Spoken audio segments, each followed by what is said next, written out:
Let's talk about Justin Herbert and the Los Angeles Chargers. Brandon Staley continues to ruin this team. They're not going to make the playoffs this year. I said that they could possibly make the playoffs and can turn things around. Not with Brandon Staley as head coach. They're done. This guy is horrible. Kellen Moore should be the interim head coach tomorrow. Brandon Staley should have been fired after that loss against the Jacksonville Jaguars. I sound like a broken record. So I'm just going to stop saying it, but you guys know how I feel about Brandon Staley. And I'm going to tell you why. I came with some numbers this time. I came with numbers last time, but this time I'm coming with some really good numbers. Patrick Mahomes on the day had 424 passing yards, 4 passing touchdowns, and only got sacked once. They didn't even try to run the football against this team because they know that secondary is Swiss cheese. They have the worst passing defense in the NFL, but yet he's a defensive-minded head coach. And don't give me, well, they traded J.C. Jackson. He was a terrible corner with this team anyway because of the system that Brandon Staley uses. It was a 3rd and 15 on this game. He pushed everybody back to the sticks in the secondary, and they converted on a 3rd and 15 because you only had 4 down linemen, and that was it. Instead of just trying to put extra pressure on Patrick Mahomes and dropping down the safety like how he did earlier in the 4th quarter. Just abysmal play calling by Brandon Staley. Isaiah Pacheco didn't have to do much in this game because the pass game led their way. Travis Kelce had 12 catches for 179 receiving yards and 1 receiving touchdown. And you may say, hey, you know what? That's Travis Kelce. He's the best tight end in football. It's not that black and white with this. Because you look at Travis Kelce against Brandon Staley's tenure since he's been the Chargers head coach. In 5 games, 33 catches, 567 receiving yards, and 5 touchdowns. At halftime, it was 321 yards total for the Kansas City Chiefs and 24 points. That was it. And you can make the argument, what is Justin Herbert doing? Keeping them in football games with a fractured finger. That is what he's doing.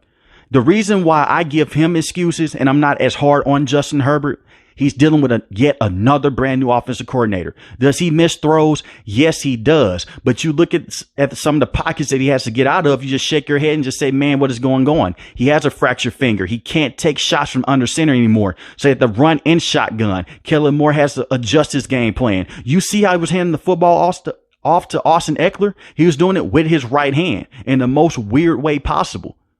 He is not the same quarterback because of that fractured finger, even though it is on that non-throwing hand.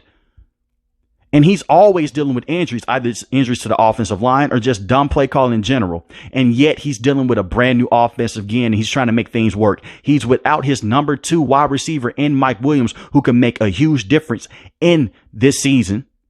They have Keenan Allen, who right now is one of the best wide receivers in the game. You have a very good freak of nature in Quentin Johnston, who you rarely use, and you have a 1st-round pick on this kid. He's their 1st-round pick, and you rarely use him.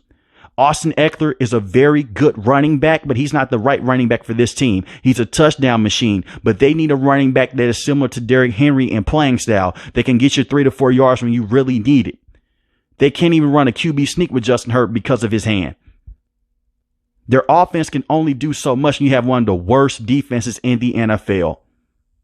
And I don't know why they continue to let Brandon Staley run this team into the ground, but they have done that. He's a terrible head coach, and he's a terrible defensive mind. He's not going to get another job in the NFL after he is fired by this team. But the way that the Chargers management is going and the way that the front office is going, he may see another season with this team. Because of how terrible they are. It is ownership that is running this team into the ground by allowing him to continue to do this with this team.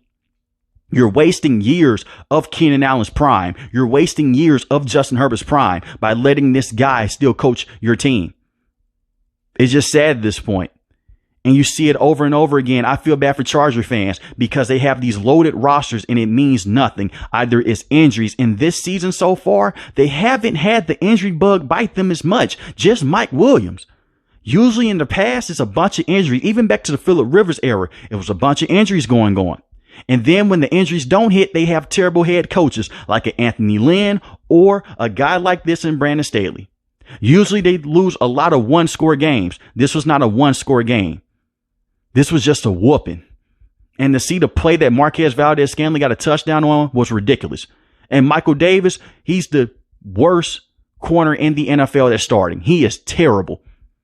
And they have no one else better than him to start with this team. Derwin James is not having the best season right now. Derwin James at this point is just a tackling machine because of the way that Brandon Staley is using him. Hopefully they fire Brandon Staley soon, but I doubt that would happen. But let me know in the comment section below how you feel about this Chargers team. Do you think they can turn things around? Because I believe that they will not be able to do so underneath Brandon Staley. If you're new to the channel, hit the subscribe button. If you like the video, hit the like button. Most importantly, want each and every last one, guys, stay safe, stay positive. Thanks for watching the video, guys. Peace.